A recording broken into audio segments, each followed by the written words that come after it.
रोशन रोही ने फिर कर लिया खेसारी लाल यादव का गाना कॉपी। नमस्कार दोस्तों, मैं विजय बिहारी।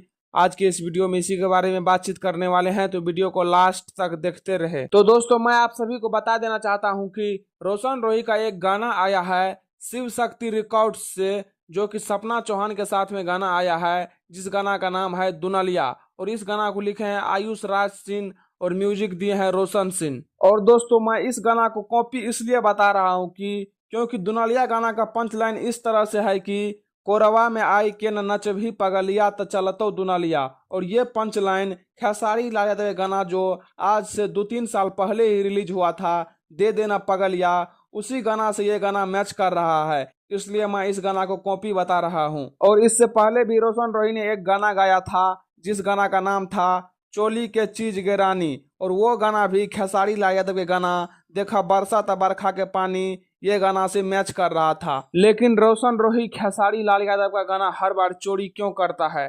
खैर कोई बात नहीं, आखिर रोशन रोही खेसारी लाल यादव का गाना हर बार चोरी क्यों करता है? बाकी अभी तक दुनलिया गाना का वीडियो नहीं आया है, सिर्फ ऑडियो आया है शिव शक्ति रिकॉर्ड्स पे। बहुत जल्द इस गाना का वीडियो भी अपलोड किया जाएगा शिव शक्ति रिकॉर्ड्स पे। बाकी जो भाई लोग अभी तक दुनलिया गाना को नहीं सुने हैं, जाकर के सुनिए। यूट्यूब पे शिव शक्ति रिकॉर्ड्स पे गाना आ गया है। गाना बहुत ही अच्छा है, गाना मार्केट में बजने वाला है। बाकी आप सभी को यह जानकारी कैसा लगा नीचे कमेंट बॉक्स में जरूर